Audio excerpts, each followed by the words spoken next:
Hello， 大家好，我是丽丽，今天一起来练习头倒立。好，现在双手十指交握，保持你的手肘与肩同宽，头顶点地，后脑勺找向手心的方向，脚趾回勾，膝盖离地，蹬直双腿，稳定住肩膀的位置，双脚慢慢的走向前。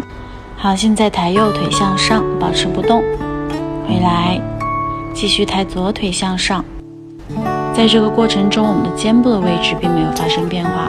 好，现在继续将右腿抬向上，左腿跟上，让脚后跟压向墙面，在这里去找到手肘向下的力量，后脑勺找向手心，仿佛是一种抬头的感觉。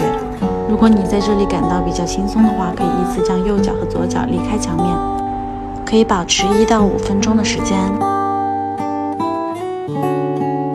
那我们回来的时候呢，屈膝，慢慢的将双腿落向地面，进入大拜式休息。